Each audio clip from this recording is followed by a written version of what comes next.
Testing 1 2, testing 1 2. All right. Look like we're sounding good. H-3 here. And I am with none other than my partner in crime, Roman Claude Rankin. Collectively, we are known as The Truth Hurts. Oops. Claude, hold on. There we go. There's his name. Claude, what's going on, man? Life. Life.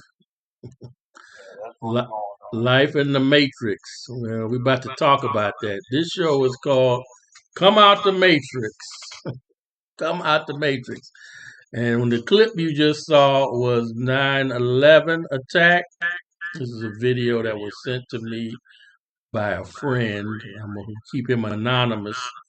And it shows the World Trade Center is on fire and one of the towers blowing up. But as you notice, there's no plane hitting.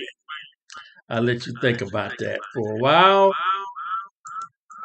Got an echoplex here. All right.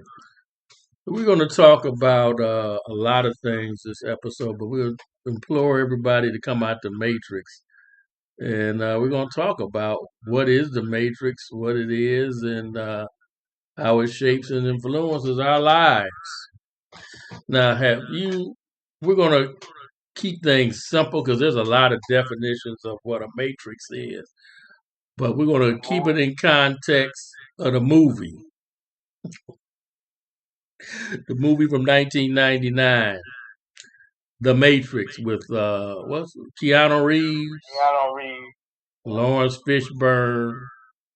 What was that? It made a lot of money. Oh, it made a ton of money. The critics hated it at first, thought it was garbage. And then when the movie blew up and broke box office records, they had no choice but to jump on the bandwagon. That was a great movie. Yeah. It was? Yeah. Oh, critics hated it. Thought it was mumbo jumbo. It went over their head. Oh, it was like Chirac was to you. No. A Spike Lee joint that we would rather flush down the toilet. But anyway, Spikey is happy though because his Knicks are going to the finals. Going to the finals. 72. 72. I wasn't born yet. No, actually they've been since 90. What was it? 99, which is ironic because that's the year the Matrix came out. But they still didn't win. Right. And we're gonna see if they can win. But that's part of the Matrix we're gonna talk about in a few minutes. Because a big part of what we're gonna talk about is the NBA. That's a big part of the Matrix. Riggs. Okay, so let's real quick. I'm gonna give a quick definition of what the Matrix is, especially in terms of the movie, to help set this whole show up. All right, so stand by, y'all. Here we go. In society, now this is AI, artificial intelligence definition of the Matrix. So this gotta be because artificial intelligence is the Matrix. So this got to be the right definition. So here we go. In society, the Matrix acts as a metaphor for the overarching systems, cultural scripts, and invisible power, which is the devil, structures that shape human behavior, often limiting individual autonomy. Depending on the context, the term generally refers to either a system of invisible control or an academic framework of intersecting identities. Now, that's some pretty deep talk there, but basically what it means is they've set up a system to keep the populace in control, like a big program, computer program.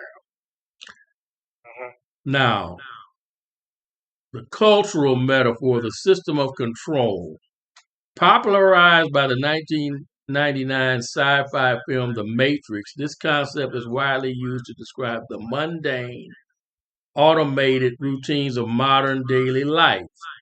It suggests that society operates like an artificial simulation where people are predetermined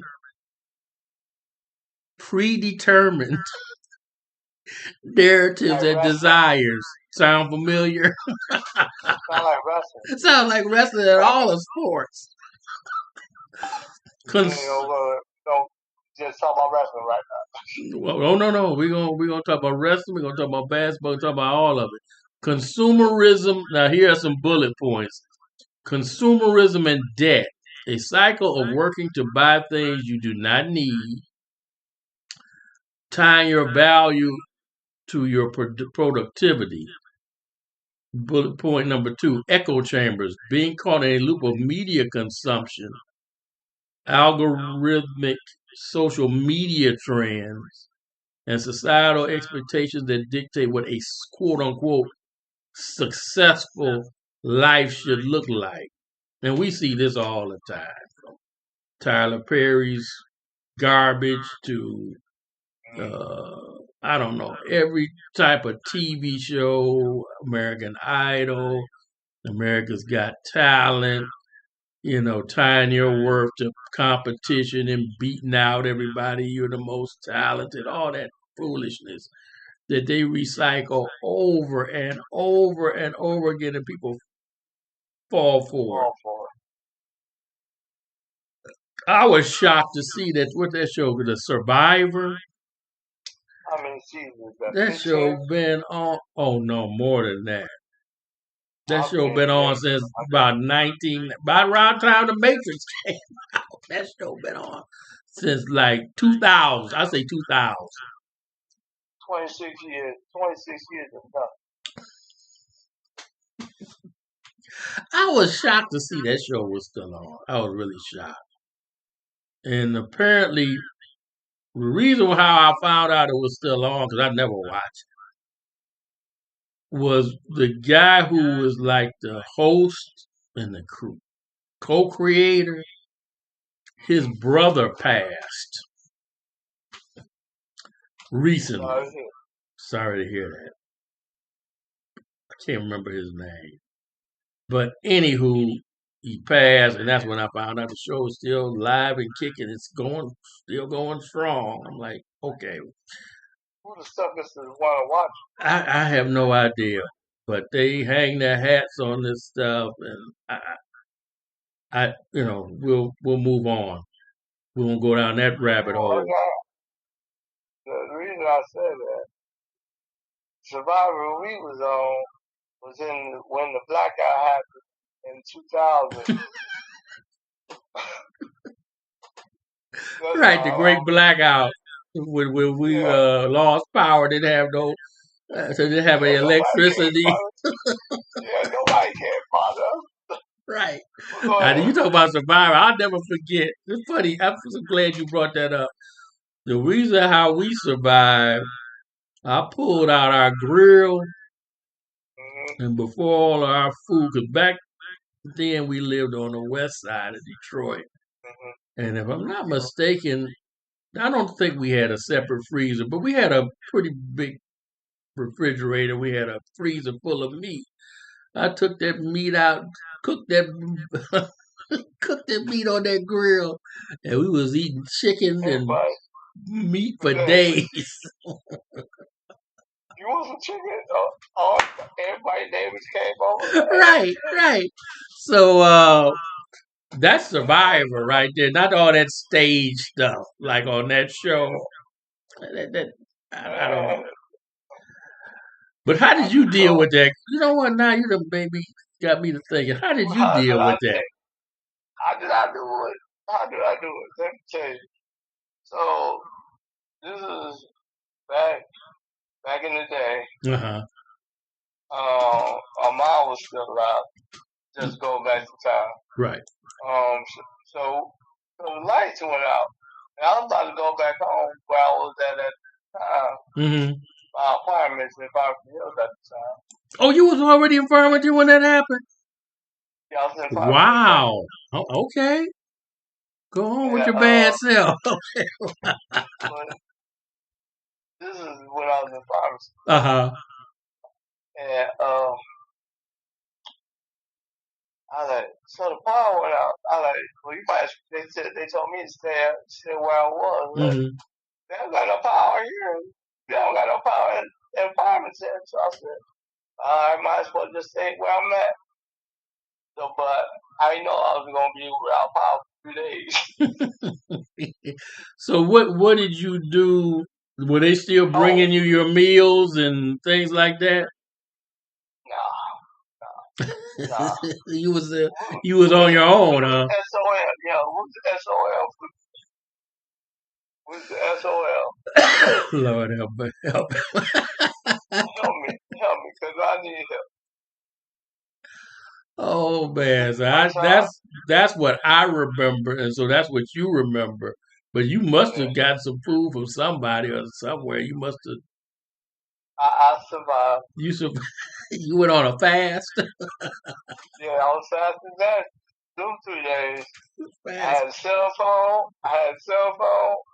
and that was it. man, who will ever forget that? Yeah. Man, And Lord, I heard on 12th Street and around in they the broke into old Farmer Jack. Evans Rec Center neighborhood, the Conant and 6 Mile, they was Yeah, right breaking in the stores, stealing. I was like, yeah. oh Lord. They was breaking in Farmer Jack's back in where we was Right, breaking into at. Farmer Jackson, Little Caesar. But Yeah. You want to slow for Little Caesar, so there ain't nothing in there. I guess that was still open back then. But we digress. Last Yeah, we bullet digress point about the definition of the matrix. Awakening.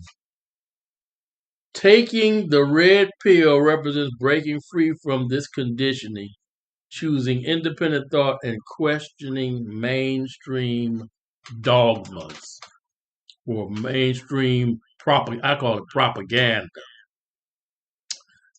And I can say I'm chose the red pill and came out the matrix. Well, first of all, when you give your life to God, that's a big part of the process. But you can still be in the matrix. You call yourself a Christian or whatever, and still be totally brainwashed and brain dead. But when I began to wake up, my red pill moment is when I retired from the city. And my mother had passed, and I said, I'm retiring. I'm done. I need some time off. I had worked for I guess 30 25 years. years straight. And you shouldn't work like that. That's a part of the matrix. Just working, not taking, I would take vacations, but I'm talking about serious time off. Hadn't done Me it. time. Me time. So I took some time off. First, I retired. Now, that's taking some time off. And then I said, I'm not going to work, period. And I was going to live off of the money I had accumulated. And that's when I started waking up. It was terrifying. Um, I'm trying to think. One of the moments I'll never forget. And I've told Claude about this, Roman about this. Uh, I was in the basement one night, and I'm just looking through all types of material, videos and stuff. And now that I'm not working 9 to 5 or 8 to 6 or 10 to 6 or whatever anymore, I can just study things. And one of the first things I saw that really just blew my mind was about Alliyah, the singer. Yeah. Then she died in 99. That's a great question. That's a She died in 2000. let me look it up right quick.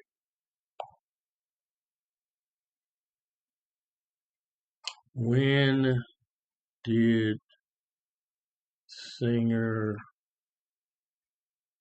Alliyah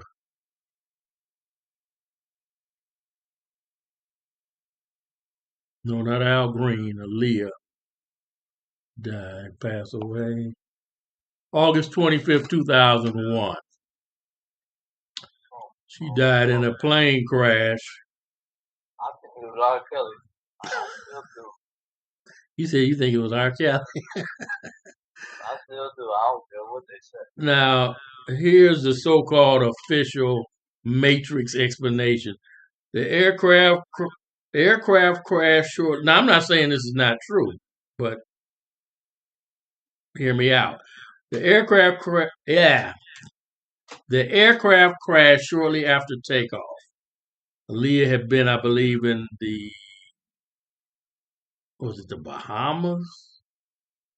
Somewhere filming her music video, Rock the Boat. The aircraft crashed shortly after takeoff about 200 feet from the runway. Alliyah and 5 of the 8 others on board were killed instantly. Scott Gallen, Alliyah's security guard, and 2 other people initially survived the crash, but died shortly afterwards. Alliyah official, I'm Bahamas. That's where she was coming from.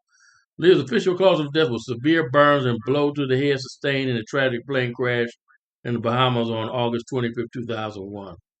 The chartered Cessna 402B aircraft crashed just seconds after takeoff, killing all 9 people on board. Investigations in the crash revealed several critical factors. The plane was estimated to be roughly 700 pounds over its maximum weight limit. Alliyah wasn't that big. No. That was equipment. I know. That was equipment. I Don't try to say you're trying to be funny. Pilot impairment. Autopsy and toxicology reports revealed the pilot was not certified to fly that specific aircraft and had traces of cocaine and alcohol in his system. Now I'm going to stop there. Now, all 3 of them things the plane never should have taken off. Period. So, but why did it? And why was she on board? Well, what I found out is that this is what they call it. I said the red pill moment. Coming out the Matrix. You can't take it. Huh? You can't take what we about to say. You can't take what we about to say. We can't take what I'm about to say. Sign off now. Sign off quick, because this is not going to be pretty, folks. So what I found out was Alliyah knew she was on borrowed time. She knew it. And she had put it in her records in a process called backmasking, which is, that's some like demonic stuff, but she had done that. And turns out when she was dating, what was his name? Damon Dash. That was Jay-Z's ex-buddy, partner.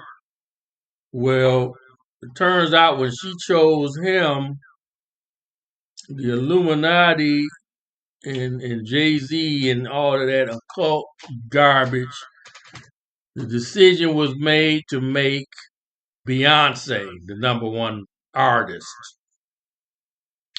So Alliyah had to go. Yep, you heard it here first. I take that back. You didn't hear nothing here first. That's old news.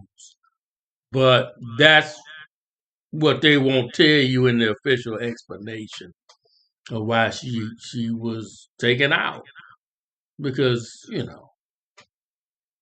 want to hear that? Who wants to hear that? Now, to back up what I say, all you got to do is look at the not movie, apologize, music video, Crazy in Love. And Yeah. that tells a whole story right there. The old Beyonce is killed, the one from, what they call Destiny's Child.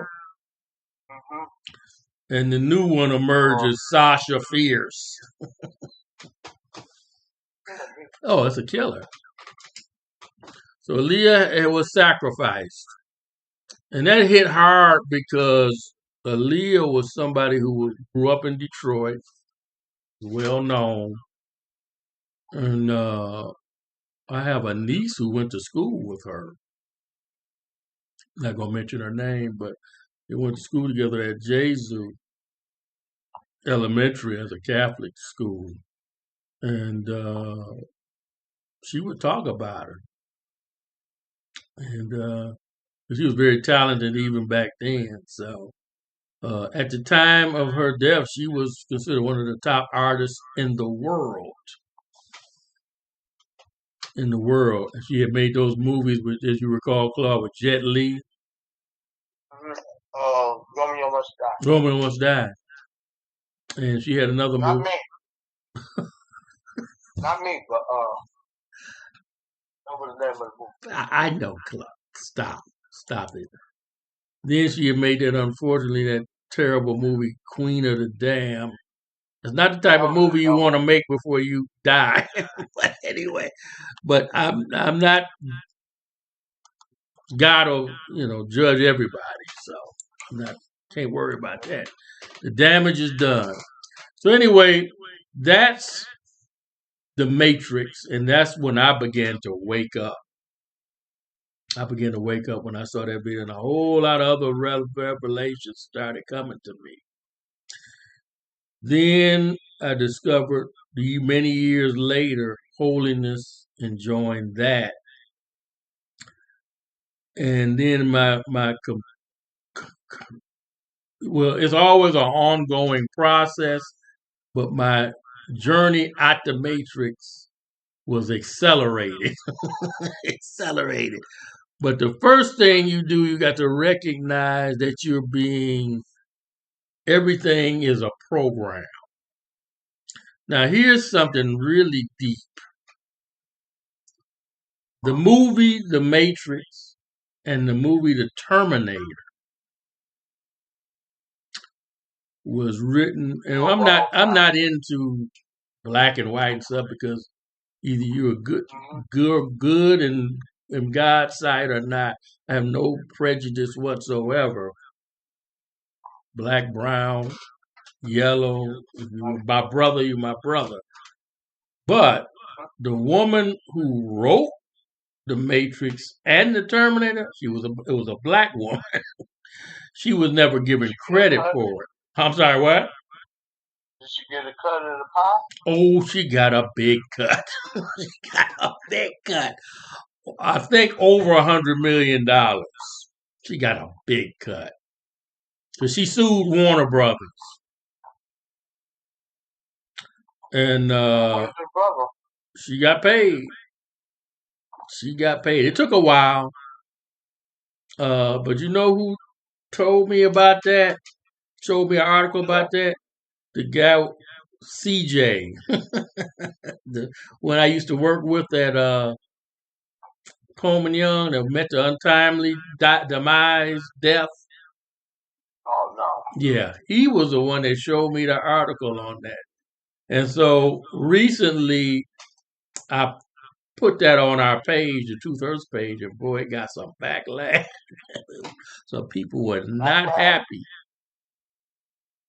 Not the WWF pay-per-view. I'm talking about people, she didn't write those. Stop lying. I'm like, oh, Lord.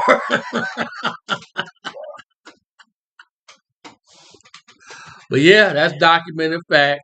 I could look, matter of fact, no, I'm not going to go down that rabbit hole. I already published that. All right, let's keep it moving. Let's first talk about the NBA.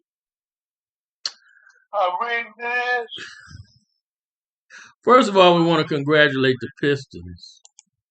They had an absolutely tremendous season.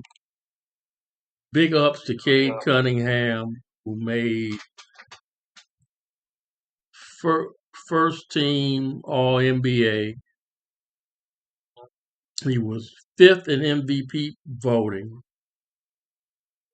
And matter of fact, he was in the top 5. He was the only American-born player in the top 5 of the MVP voting. That's really telling you something about how the NBA is now. Because Victor Wembanyama, Shea Gilgeous Alexander, is that how you pronounce his name? Luka Doncic, whatever how you pronounce his name, with the Lakers. He's not American born, and neither is Nikolai. What is it? Nikolai, the Joker. The Joker. None of them are American born, and they're the top 4. Then Cade was 5th in MVP voting. So the way they despised Detroit, that was a major, major accomplishment. Now, I'm going to shift gears and play a video of from the Downtown Deuce podcast, which I look at quite a bit. He covers the Pistons along with a young lady named Sarah Boss. And this is a short video. I'm going to play it in its entirety. It's 2 minutes. I got permission from him to play this, which I'm really excited about. So because I'm a regular supporter of his channel, they know me. And so Lindsey Hunter was the guest. You remember old Lindsey, don't you? Yeah, old as he was, we used to go to see them games. Lindsey was with the Pistons when they won in 2004. Him and Mike James, they were known as the Pit Bulls. They were both backup guards to Chauncey and Rip. Yeah. But when they would come in, they would play that defense. They were something else. Now, Lindsey also won the NBA title with the Lakers. So, the man, I would say he knows what he's talking about. Quick little tidbit. I remember when Lindsey came in the league. And back in that era, when he first came in the league, he came out of Mississippi, Jackson State University. He could jump out the gym. He's only like 6'1". He could take off from the free throw line and dunk. Do you remember that? That was a long time ago. That was a little before your time. I didn't even watch it. Oh yeah, he was too young. But yeah, he used to have some insane hops during the Grant Hill era. Definitely. There you go. All right, so here we go. We're gonna play this video, and then we're gonna get back to talking about the Matrix. So stand by. But congratulations to the Pistons. We'll get to that about how they were knocked out the playoffs by the Cleveland. They were robbed. We was robbed. Now stand by. Okay, right? Incredible season. Second time making the All-NBA team. First time making the first team. And Lindsey, he's starting to cross into that stratosphere now. Universally. Outside of the city, everybody knows he's one of them ones. Top 5 players. Yeah. He's going into his 6th season, guys, next year, which is crazy to say. Yeah. MJ, Kobe, Bron, and Steph. Once they started to get to that 5-6 year mark, you saw them really start to another level.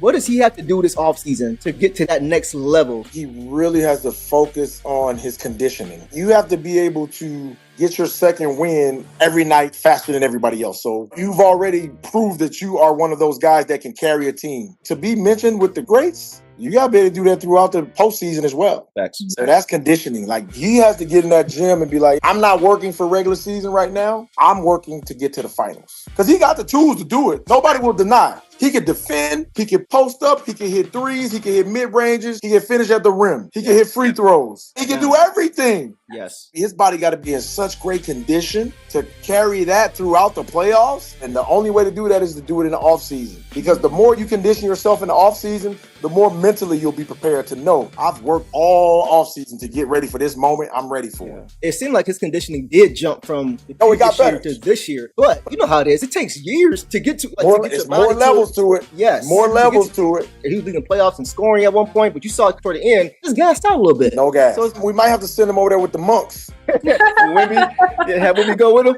No, we're going to send him at a separate time. We don't want no friendship. It's his 6th year, but this is his 2nd year of like actually playing, winning basketball. Not him personally, but with teams surrounding him. And then the competition gets tougher. The pressure's on. We have the most national TV games this year. Like there's just more pressure in that sense. So you have to kind of count it as year 2 for him in that sense. That last game, if he had the juice, I felt like if K can get going, we can get close enough, we'll be fine. Just stay attached. Yeah. But he just didn't have that next level of juice to get us going. But he is a rare guy that can do it all. Yeah. You don't find that in superstars. K can do everything. The guy's got to come with him. I'm going to keep getting better. You need to come with me. And the thing that I love so much about Cade is what I hate about a lot of other players. Oh, I need this or I don't have this. The kid doesn't say nothing. The kid just keeps getting better every year. I respect those guys. Yeah. Facts. All right, we are back. Were you able to hear that video, Claude? Yeah. All right, what you? Sound like LeBron. He sound like what LeBron be saying. I ain't got this one this year. I ain't got this person this year. I ain't got that one that. That's who he was referring to. Yeah. I ain't got that person. I'm like, hey, you sound like LeBron. That's who he was referring to. He just didn't mention it by name. I would. I ain't got no.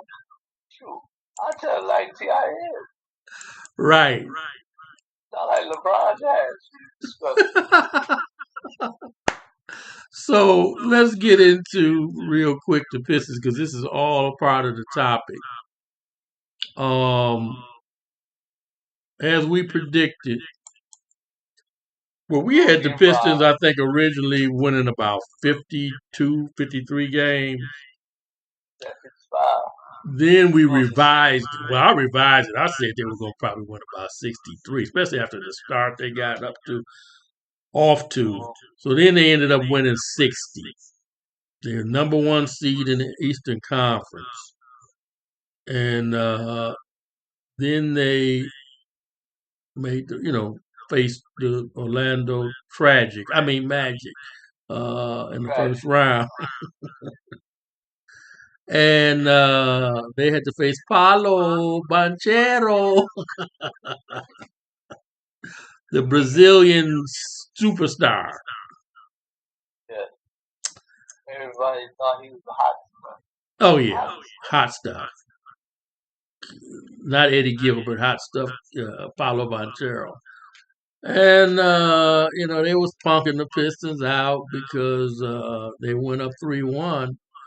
And I said, Claude can vouch for this. I said, history got a way of repeating itself. Back in 2003, the Pistons came from 3-1 down and beat Orlando. They can do it again, and that's exactly what happened. Was that predetermined, pre-planned? Maybe, maybe not. I'd say no because, well, I take that back. The NBA can stage things whatever way they want to. But one of the remarkable things about the Pistons run is people forget, and this is what wasn't mentioned in the video we previously played with Downtown Deuce, Sarah Boss, and Lindsey Hunter. Kate Cunningham had a collapsed lung. A guy ran into him. They tried to injure them before they. Oh yeah, they tried to take him out like they did Jay Knight. And traded him, got rid of him, right? Well, yeah, we'll come back to him. They traded him for Kevin Huerter, and then he started speaking out, and that's definitely not in the Matrix program. So they had to silence him. So they cut him from Chicago Bulls, but we may come back to that. We really want to do a separate show on that, but we'll come back to that. So Cade had a collapsed lung, and what a lot of people didn't know, including me, matter of fact, nobody really knew it outside of probably the team, he had cracked ribs. cracked ribs. And this man played. So, yeah, I give him a pass on running out of gas because, My man had some show. come on now. I mean, you playing, and he came back quick from them collapsed lungs. Mm-hmm. He came back quick. And then See, played and was at one point leading the entire playoff. Playoff? Did you say playoff? In scoring. He was a top scorer. And, he just didn't have quite enough help. He had to help, but at first it was Uncle Tobias, who was the second lead scorer. But Jalen Duran, like, hit and miss. Some games he was, decent, but he had been the second scorer, but they seemed like they developed a scheme to stop his scoring. So Uncle T was like, he kind of ran out of gas toward the end, and then what's his name? Oh my God, is it Jenny? Not Jennings. I know who you're talking about. BJ Bickerstaff made a pretty good move. He put him in the starting lineup, and that seemed like that helped him because he was scoring pretty good. But my man Duncan Robinson, he got hurt because he missed the game. No, Duncan Robinson. But Daniel Jenkins took Duncan Robinson's place in the starting lineup. So to fill in, and he did an admirable job. And then Duncan did come back, and he had a really good game. But they lacked. I'm sorry, what? Duncan Robinson was off the own. That's what I was getting to. He was kind of off and on, and they lacked somebody other than Uncle T, who really could step up and provide us consistent scoring punch. And combined with Cade running out of gas, which is totally understandable because, everything kind of felt, not kind of, it did fall on him. They went ahead and gave it to Cleveland. To me, this is what they're gonna say. This is probably what they're gonna say next. What? The finals. This is what they're gonna say about the finals now. I'm about to.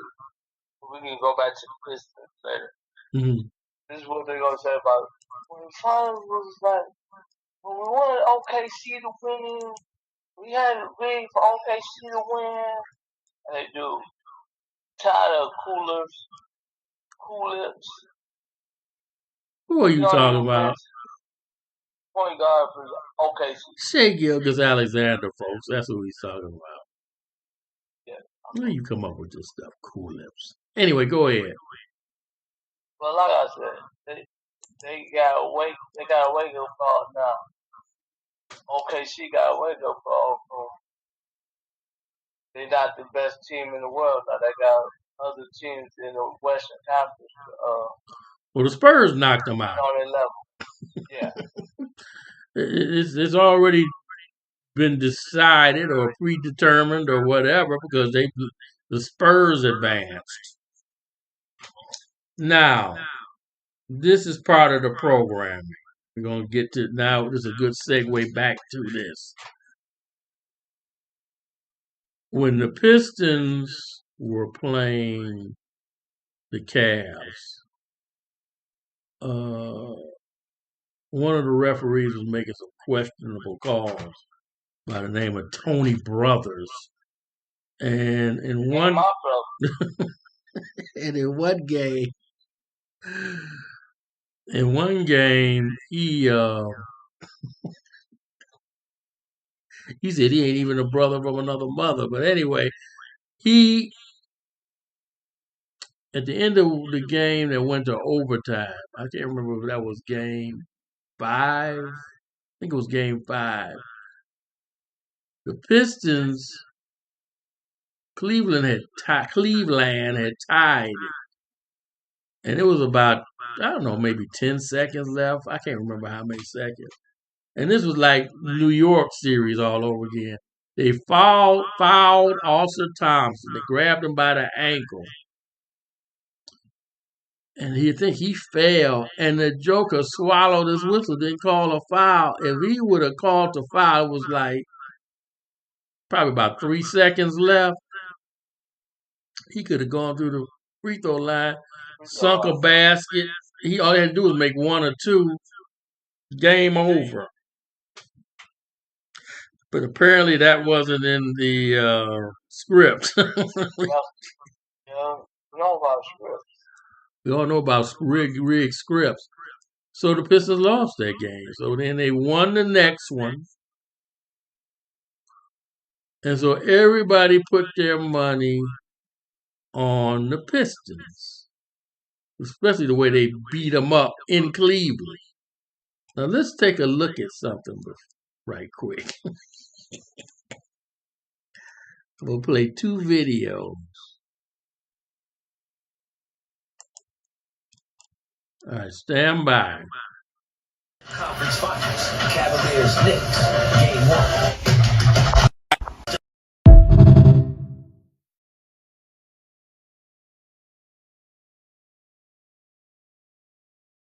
Conference Finals, Cavaliers Knicks, Game 1.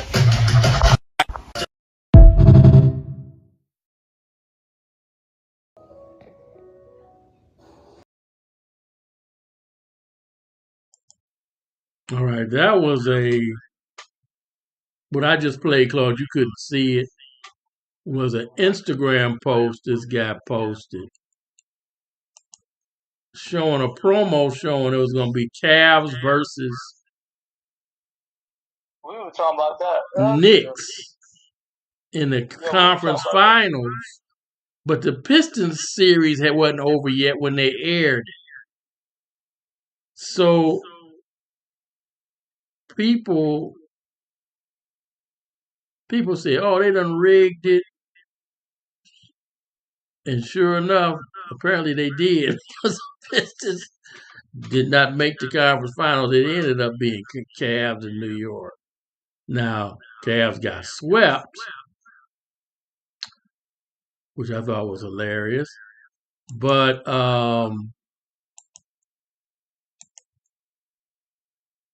then the NBA did something similar with the what they call it, OKC and New York. Now check this. This is real short, not even 30 seconds. This is just hold on. I'm gonna play this one and then we're gonna talk about it. NBA Finals in chief. The Cavs eye another upset. While the Knicks carry the dreams of all of New York. The Eastern Conference Finals, Cavaliers Knicks, Game 1 on 8. NBA Finals in chief. The Cavs eye another upset. While the Knicks carry the dreams of all of New York. The Eastern Conference Finals, Cavaliers Knicks, Game 1.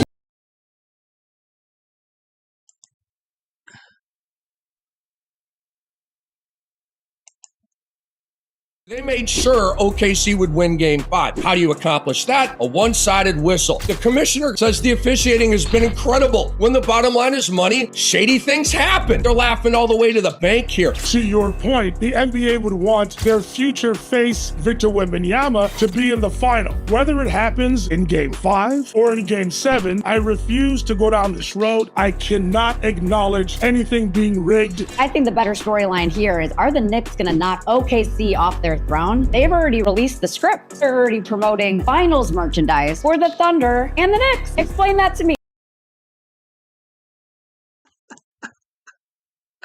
I don't think you could hear that, Claude. She said, explain that to me. That's what you heard. Okay, I actually had 2 videos on this rigged. They leaking the promo about the Cavs Knicks. in the conference finals. The both videos I showed were aired before the Pistons series with the Cavs was over. And so we're supposed to believe that was just done by accident. Yeah, right. So,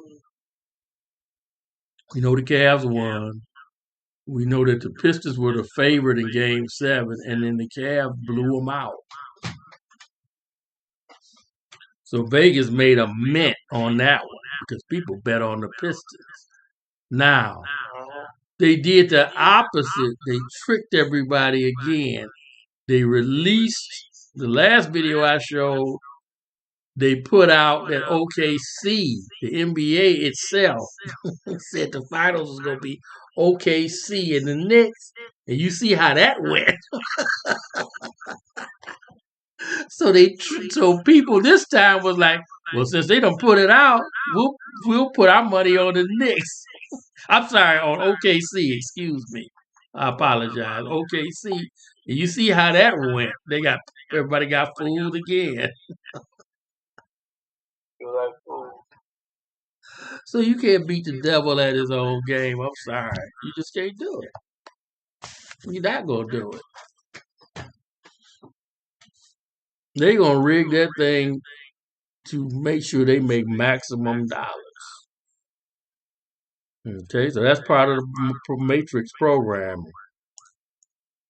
And people, they can talk about, pardon me, y'all, for 1 second. They can talk about, oh, it's rigged and blah, blah, but they're going to be right back there gambling on it.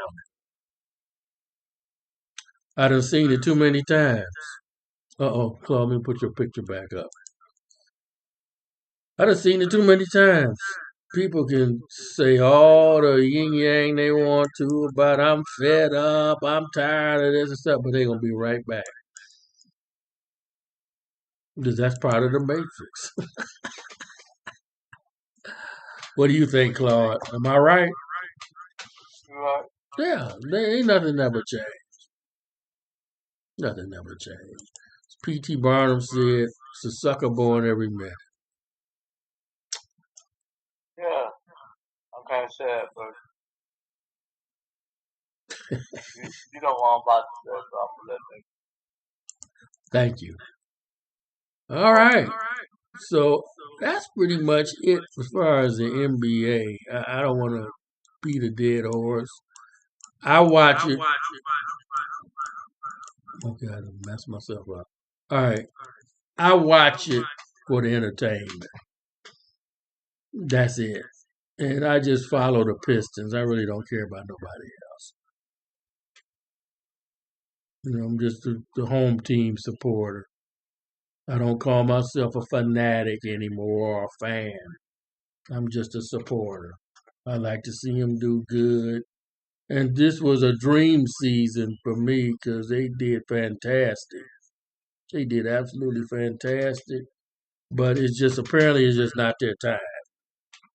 Powers that be in the Matrix just said, it's not your time yet. Not your time. They had Malik Beasley. They got him off the team. They destroyed, my man, Jaden Ivey. Destroyed his career. So they've been trying to stop the Pistons at every turn. And despite all of that, they were mentally strong enough to overcome that. And they really never should have won 7 games with Cleveland. Like I said, it should have ended in that 6th game, but whatever. Since getting worked up about it because that stuff is all very tightly controlled. Any parting shots as far as the NBA club before we move on? Let's talk about them going. You already know what's going to happen. Don't go 7. Oh, talking about New York and OKC? Yeah. Mm-hmm. You know they're going to want.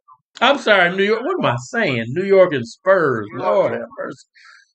Forgive me, y'all. New York and the San Antonio. They rigged the thing to make it seem like OKC. So I can't. That's part of the program. You can't get your mind off of that. The Spurs won it. Wimbyama, Kumbaya. Yeah. He won it. He cried at the. Yeah. He cried at the end of the game. I like it for real, man. He's a good actor. you act like you won the trophy. I know you won the Western Conference Finals, but you don't cry at the Western Conference Finals. Cry at the when you win a championship. Right. Not. I got a second place trophy. I'm crying. I'm crying the blues. I can see if I won the second place trophy. It's cool, bro.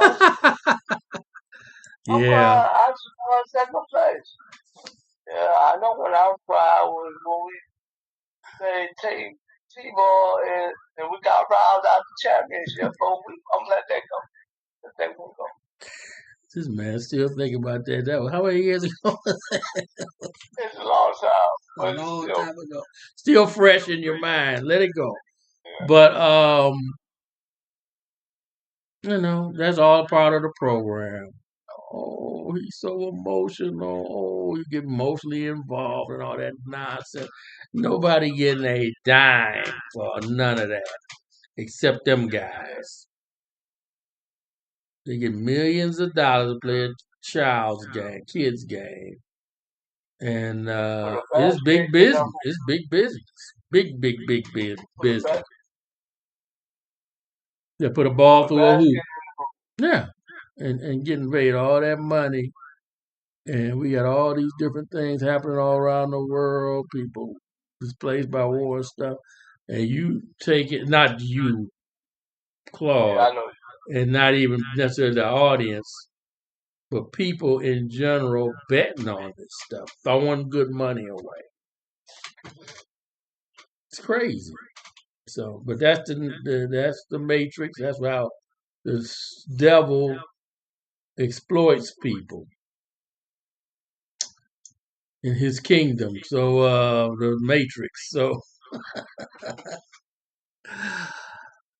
so that's, I'm not gonna call it. I really don't know what they're gonna do. I heard somebody say Wimbyama gonna be the face of the league. So, that's my face. Thank God for that. So they gonna put him over. You know how Hogan was chosen to be put over for the face of the WWF back in the 80s? Yeah. Well, Wimby has been chosen. I heard he's the chosen one. Not Cade, not definitely not James Harden, not Donovan Mitchell. The man you call Cool Lips, but his real name is Shea Gilgeous-Alexander. He had the spot for a year and a half. He got the MVP, and but they want to put it on him. So we'll see how it goes. He had it 1 year. I give him the year before. Okay, so he had when they had the championship 1 year ago. Right. Now it's somebody else's job. It ain't yours. Apparently. Because if it wasn't, they would have let them win it. They would have called the game in a way where they would have won that game, but they just got straight up beat. I saw the highlights, so it wasn't close enough to really rig. Just without from what I saw, but I mean, there's always something because a lot of people have accused Shea Gilgeous-Alexander of flopping. Flopping a lot. He learned that from LeBron. Right. I agree totally. All right. Before we move on to, I think we're going to do a quick segment on wrestling. Oh, let's give it a swirl. Before we get into it, I want to explain the video I showed at the beginning. That was the 9/11 attacks. And, well, you know what? I already explained that, so I'm not going to rehash that. But let me show something else. That's an explosion. This is going to be very interesting. This is part of that Matrix programming. I got to touch on this real quick. So stand by. This is a short video. Another setback for a private space program. A SpaceX rocket set to carry an Israeli communications satellite into orbit exploded during a test firing at Cape Canaveral yesterday morning. Just look at that explosion right there. Just incredible. SpaceX says the satellite that was on board the unmanned Falcon rocket was also destroyed. It's the same kind of rocket used to deliver supplies to the International Space Station. Thankfully, SpaceX says no one was injured in the explosion. Hold on a second. Cut the volume down a little. Feedback. Were you able to hear that, Claude? Yeah, I heard it. Yeah, that was a few days ago, late, like around May 28th. One of Elon Musk's His new experiment one of his rockets blew up again. again. I don't know how many have blown up. A lot of them. Must be a sign that he don't need to do it no more. Oh, he gonna keep doing it. Oh, he gonna keep doing it, all right, because they gonna give him our tax dollars to do it, and I'm ticked off about it. And that's another part of the Matrix program, you know. We're going to the moon. We're going to the space station. I don't a bit more believe in none of that. Now, Don't by it's yourself. now. Can you imagine? At one point, I think they dropped this narrative. This is all part of the Matrix programming. They was talking about people was going to pay money to go up in space. You gonna pay money go to space? You ain't got money to give me gas money. Killing me. Can you imagine people get ready to go up in space and this rocket blow up? People be incinerated. You ain't got money for no gas money.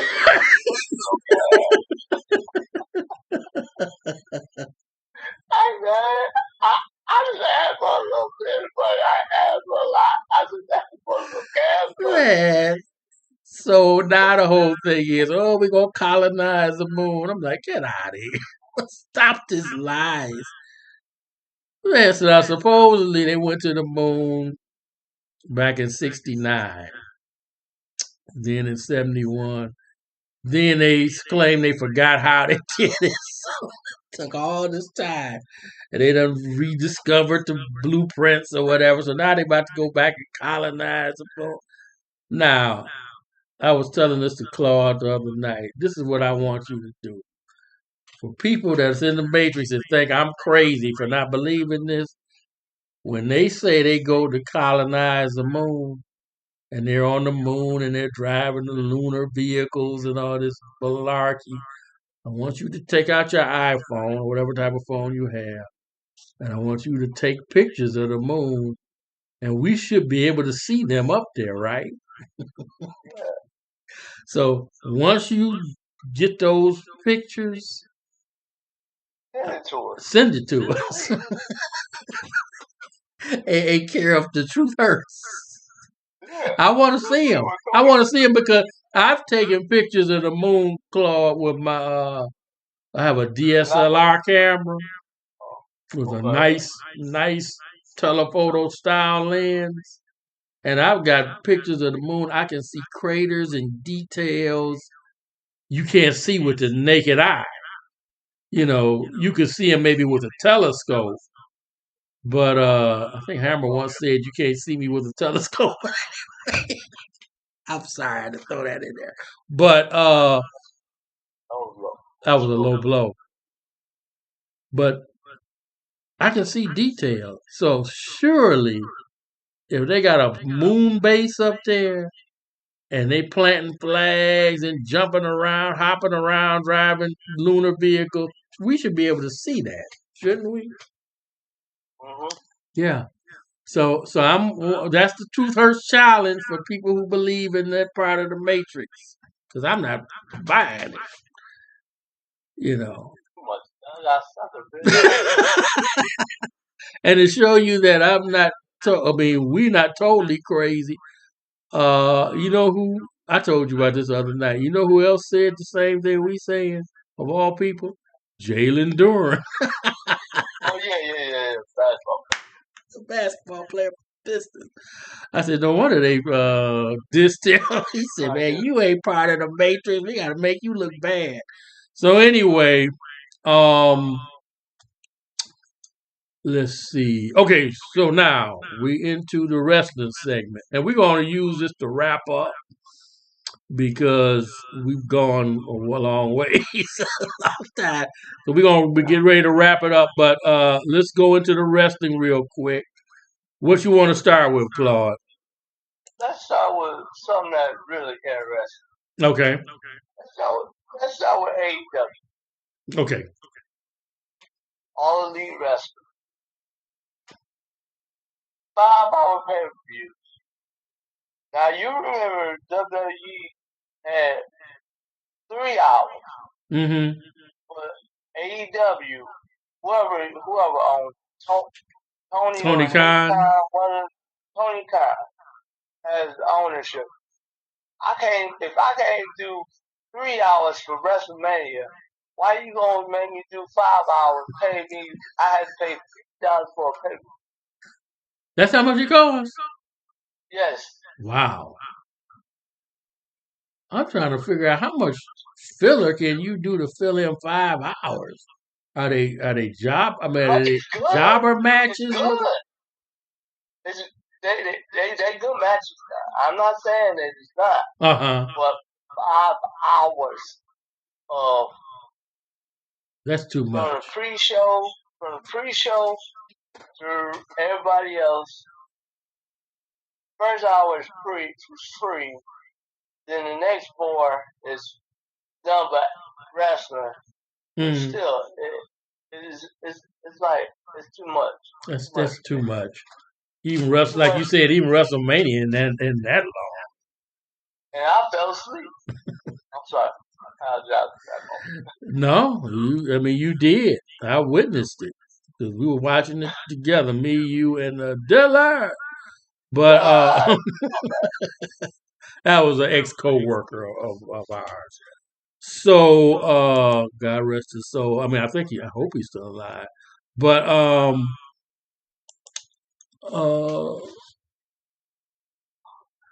once again, programming. You get immersed in this thing, and some people will watch it from beginning to end. I can't sit in front of nothing that long. I can't do it. You get 2 hours. You get 2 hours out of me. That's it. You might get 90 out of me, maybe. It depends. We talked about this, relating it to movies, me and Claude. I don't know if we've ever talked about it on the podcast, but what got me out of looking at programming, movies, and it's all a program. What got me out of doing that, where it was like excessively long, was the movie Titanic. Chirac. Well, for Claude, it was Chirac. For me, it was Titanic. Now, the Titanic movie came out in 1997.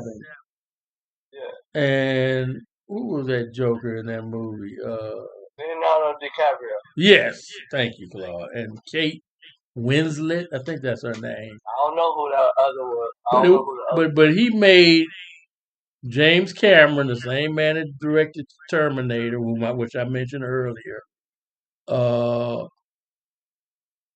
he directed that movie and he made it into like a romance, part intrigues, all this mumbo jumbo.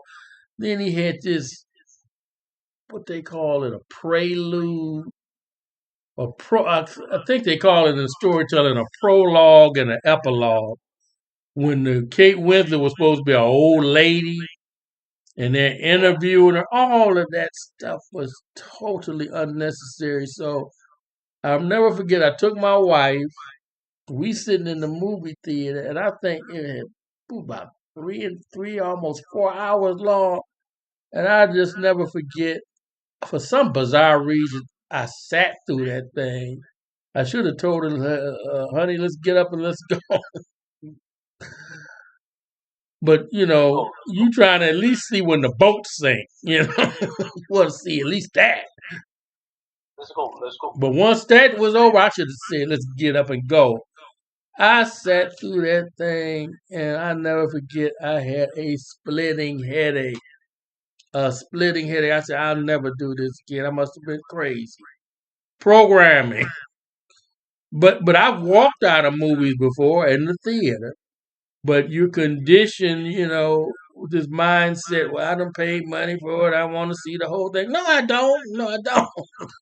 Keep the money. You keep the money. I'm out of here. And so I learned a lesson of that. So since then, if a movie is over 90 minutes, that's an hour and 30, I'm hard pressed to watch it past that. I'm very hard pressed. Nope.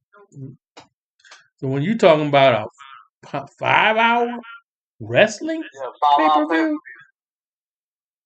Yes. Nope. Then the main event is like 20 minutes, 25 minutes. God bless them, but I can't do that. No, sir. Not anymore. Man, I know you fall asleep. So. Yes. Yeah. You know how to do. Just let me know when y'all leave. Lock the door behind you. But yeah. Lock the door behind you.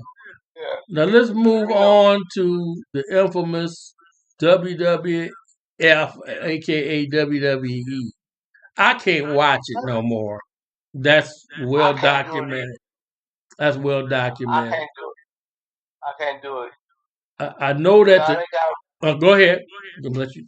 I said now they got Roman Reigns, Mr. Every 6 months or every 3 months I can wrestle, or I can put the belt on me every 3 months, and then they take him off.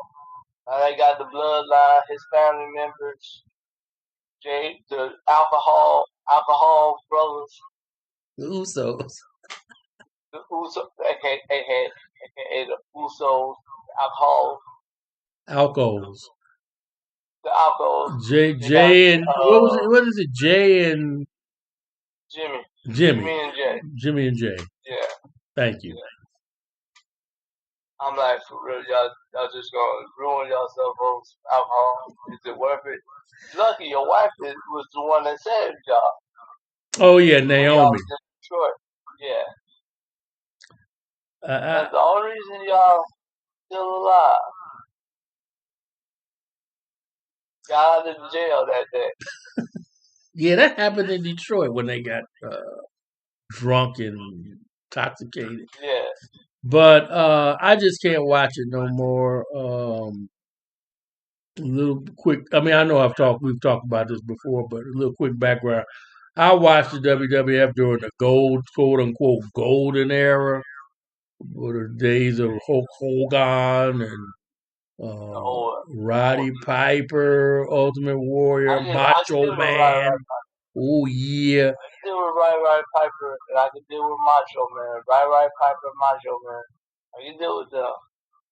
I can't deal with Hulk Hogan. Tito Santana, Ricky the Dragon Steamboat, Big Boss Man. That was an era I watched it in. And then I kind of lost interest in it. And then just life in general. I was just too busy to even think about watching it. And then briefly I came back and was watching it during the era of like the mid 2000s, back when Booker T became champ and stuff. Five time WCW sucker. But once the thing went down with Chris Benoit, it was a wrap. I was done. Eddie Guerrero was the one that got me too. Eddie Guerrero, Well, a lot of people don't know this, but that was the reason why Booker T left. Remember, Booker T was at his height. Then he finally put the world championship on him. This is like around 06, 05, 06, somewhere around in there. He was a world champion. That's rare for a black man to be a world champion with the WWF. Let's keep it 100. Don't get me wrong, it's happened, with Lashley briefly and Dwayne Johnson. But it's it's rare.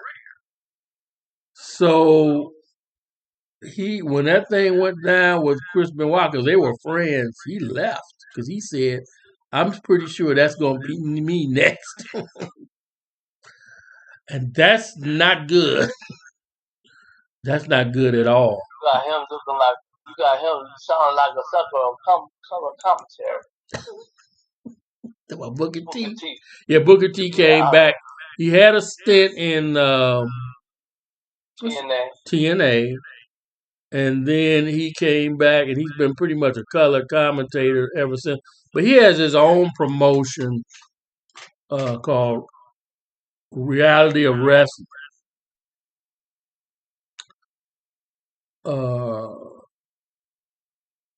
Whatever that means.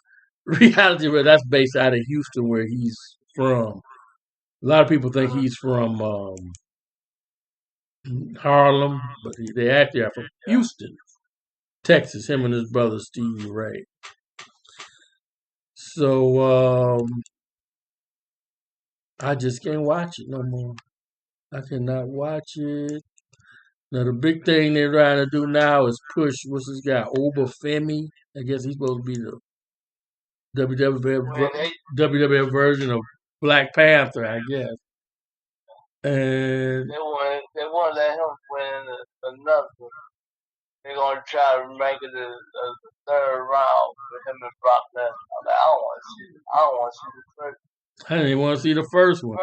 He won the first one, but when I looked at some of the match, and then I saw the finisher. And once I saw the finisher, like, I don't want to see this again. Because when you take a grown man and you put him, it look like he's in your crotch. His face, his crotch is in your face. When he power bombs his opponent, that's too much for me. I'm sorry. That's like the DX doing the Nugget chat. All right, forgive him, y'all. Forgive him. I'm sorry, I apologize. Forgive me, y'all. Bring in the censors, but bring in the censors. But yeah, it's basically, unfortunately, he's right.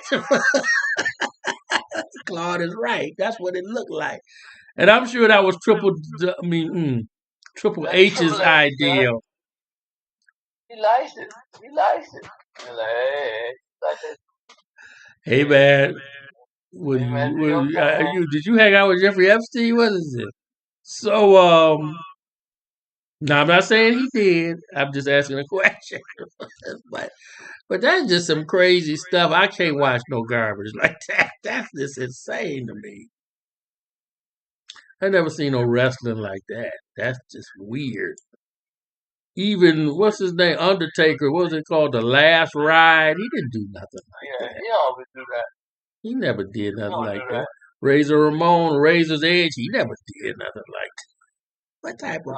he did. He did? What type of finisher is that? They give this man that type of finisher. I'm done. I mean, I can't even say I'm done. I didn't watch it. I wasn't watching it anyway, but I just happened to. They had made such a big deal out of it. Femi destroys Brock Lesnar. So I said, let me take a look at some of the matches. And I was like, I should have known it was a catch.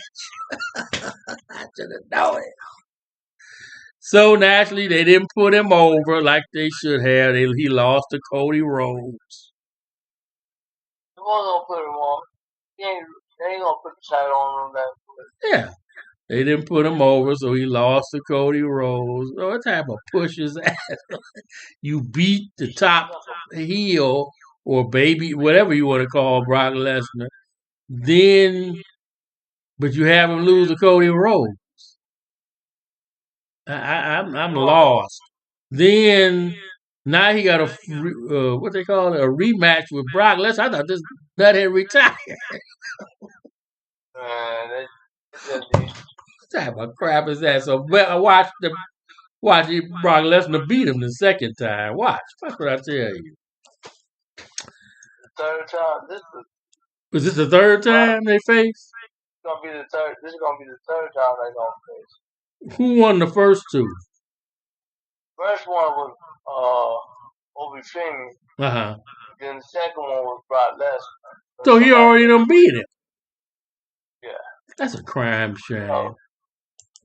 I knew it. I knew they wasn't gonna do the right thing and push him. But with a finisher like that, maybe they should.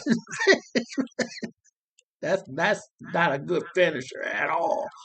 But anyway, is there anything else you want to add before we sign off? Because I think we done obliterated the Matrix.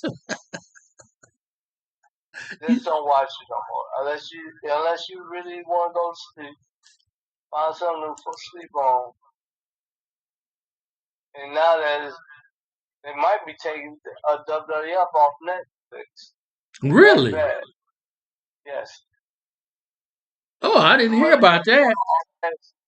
Yeah, that's what they think about doing. They think about taking it off Netflix. So that must mean the ratings must not be doing good at all. That's a shocker. Because see, it's bad when you can't even keep it on Netflix. Wow, I'm not gonna lie. I'm a little surprised because I thought they were gonna push that thing like they pushed The Simpsons and Survivor. You know that they were just gonna keep it on whether it got good ratings or not. But apparently ratings do matter. So that's a bit of a surprise because see, they're now the difference now is Vince McMahon before he had to go into hiding, he merged them with UFC to form TKO Productions. I think that's what they call it. Yeah, TKO. So I guess they figure, if the wrestling ain't pulling the buy rates or whatever, hey, we can scale it back because we got the UFC. I don't know how that goes, and I don't want to. So I don't know. It's bad when you put Ronda Rousey in her last hurrah match. And that didn't last 2 minutes. 30 seconds. I can't get my 30 seconds back. How much did people pay for that? Shoot out. It was on Netflix. Oh, it was on Netflix, so it's part of the subscription, I guess. Yeah. I said, you can't get my 30. I can't get my 30 minutes back. You mean 30 seconds? Yeah, 30 seconds. 30 minutes, what's the difference? Well, it's a big difference. I know. Yeah, 30. That reminds me of, I've told Claude about this when he told me about that Ronda Rousey comeback fight. Yeah. It reminded me of the time Mike Tyson fought Michael Spinks. Buster Douglas? No. Oh, well, he got destroyed by Buster Douglas. This is when he fought Michael Spinks and beat Michael Spinks. I said, that's when I knew it was rigged. Beat him in like 30 seconds. It was bad. And that was back. That was so long ago. That was back when it was still what they call it, pay-per-view closed circuit TV. $20. Oh no, might have been more than that. $30 favor.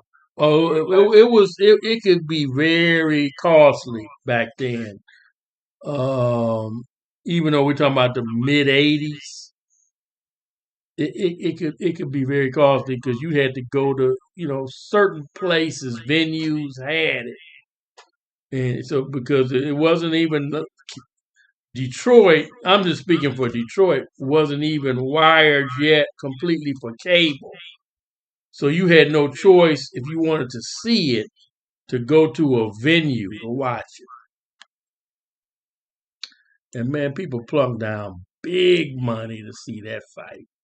Big money. And that sucker was over in a few seconds. Just like the Rousey fight. I just wasted $30 for 2-second fight. Yeah. That's what it comes down to. So I've been seeing this same thing reoccur over and over and over again. So nothing surprises me when you're in the Matrix. So recommendation is, in conclusion, come out the Matrix. Take the red pill. I post a lot of videos on the truth of God and holiness and things. That's the real way to come out of it. Be baptized in the name of Jesus Christ and come out of it for good. But you got to be ready. You got to be ready to come out. But at the rate Reline blowing up rockets, the time is getting short. So make up your mind. Come on out, because if not, you're just going to get played into oblivion. Yeah, for a sucker. Into eternal, you know what. So I want to conclude with that. I really don't have much else to add. We've covered a lot, and this has been a long show, but it had to be because we haven't been on in a while. We've both been working, and this life in the Matrix, you fighting to survive. So we've been surviving with the good Lord's help. Claude's been blessed. I've been blessed. Our family's been blessed. But keep us all in prayer, and we will do the same for you. We'll keep all our listeners and supporters in prayer. But thank you for supporting. Thank you for watching. Claude, any final comments? Keep the show in. Keep us on watch. Show. Yeah, like and share and subscribe. And we'll be coming out with more content for you. But if you like this, give us a thumbs up on YouTube. We'll also be putting it on Facebook. And until next time, always remember, seek the truth. But sometimes it takes a lifetime to find it. But once you find it, always remember, the truth hurts. Claude, say good night to the good people. Good night, people. Good night, people. Take care, and we're out. Peace.